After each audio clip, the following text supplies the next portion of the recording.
What's up, everyone? It's Jay with Marble Reef, and my apologies. I haven't been doing videos. I really like doing the videos. I like putting these things together, but when I'm busy with work and I'm busy with the kids, and I got a lot of stuff going on, so got some changes to go over.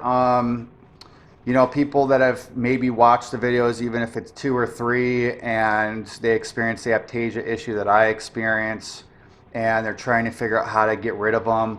I hate to have you watch my video and duplicate what I did and fail, unfortunately, like I did, which means, yes, I do have an Aiptasia issue again. It's just, a couple of them here and there sprinkled through, but I failed, and I really think it came down to patience. My mom was in town, and I threw all those corals that I had on the rocks on the work just to make it look nice. And I didn't see anything for weeks, and I was checking, but I saw one on a couple of the small pieces of rubble, so I pulled those out and cleaned those up and dried them out, super glued over. And oh, there's a little fight going on here with the hermits. See them? They're having a little battle right here. That's funny. But either way,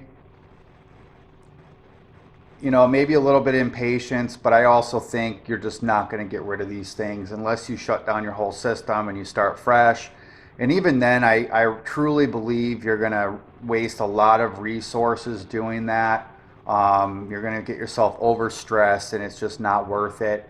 So I'm shifting over into defensive mode as far as natural predators.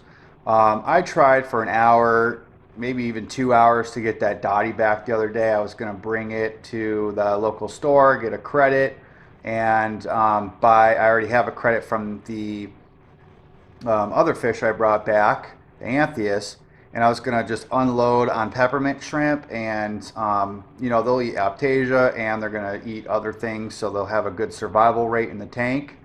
But I couldn't get the dottie back, and my wife got a little bit upset at me, so I decided to get some Aiptasia eating nudibranchs, and I bought 8. I put 4 in the middle structure this afternoon. I put 4 in the right structure this afternoon.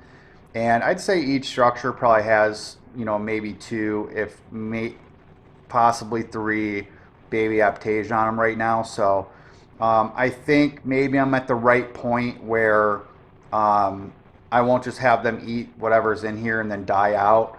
Hopefully there'll be a couple that pop up here and there on the structure somewhere, and they'll just control them. So I'm going with control instead of elimination. So I apologize that I got some people, possibly, like I said, even 1 or 2, hyped up at the fact that you might be able to eradicate these things. But after I saw what I saw, I realized, well, I'd call it an experiment, really. I realized it's just not worth putting some of the coral through the stress, putting the fish through the stress, and it's just not worth it. So either way, I had a good time doing it. I got a cool new structure out of it, and I'm just upset that I lost the growth I was getting in my corals. But that will come back, and it's already starting to come back and look a lot better. The candy cane corals, the frog spawn, the brain coral, the torch coral, all that really soft stuff was getting was hurt a little bit. I'm not saying hurt, but it was retracted. It was irritated. So either way, we're good now. Everything, it took a couple weeks, water changes and T5 changes, and everything's looking fantastic right now. You can see my torch back there doing great. My frog spawn's looking nice and healthy. Here's some of my candy canes coming back looking plump. So yeah, everything's doing good. Also, before my battery dies here, I did take out my acrylic lifts, and that's not because they weren't working. I think they're an amazing idea, and I would do it again in a heartbeat, especially in another system. I just made them too tall. So if I was to do it again, I'd go about 1 inch, maybe 2 inches max, just to give like a 1/4 inch over your sand bed, some flow underneath your rock structure, and some hiding spots for shrimp or fish or whatever.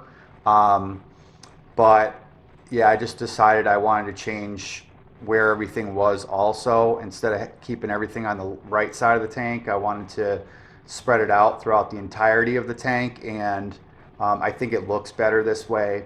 And in doing so, I just decided to take those out because I was already in there and it was kind of a major deal. So I just went ahead and did it. So anyways, Aiptasia are here, but we'll try to control them. Yellow Tang's looking okay. He's eating, he's swimming normally, just, having issues, a little bacterial, I think, but I keep trying to take care of that. He looks a lot better right now.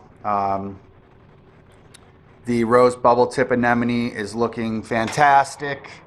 It's already growing a little bit and it's gotten comfortable on that spot in the rock, so it's been there for a while. My rock anemone, this one's actually gotten bigger and looks great. It hasn't moved. And my other rock anemone back here, it got itself on that the night after I put it in, and it was kind of set in the back, so I moved it towards the front and it hasn't moved. It likes it. The Monty's coming back, getting purple again. It was a little bit whitish, but it's coming right back. But a lot of this stuff, there was no change whatsoever. The Zoas, a lot of the corals in here, the Aussies, everything, just there were so many things that didn't have any issues, little mushroom stuff. So yeah, it looks good. I'm liking it. Let me back up. I'm going to show it to you and then I'm going to shut off. Here you go. Again, Jay with Marble Reef, and I'll do my very best to keep posting videos. So for those of you who did subscribe, a couple of you, don't take me off quite yet. I'm still going to have some updates, and I love this thing. I love this hobby, and I just want to keep sharing anything that I go through to help somebody out. So I hope you have a great day, a great weekend, and hopefully I can run a video on next week. All right, have a great day. Bye.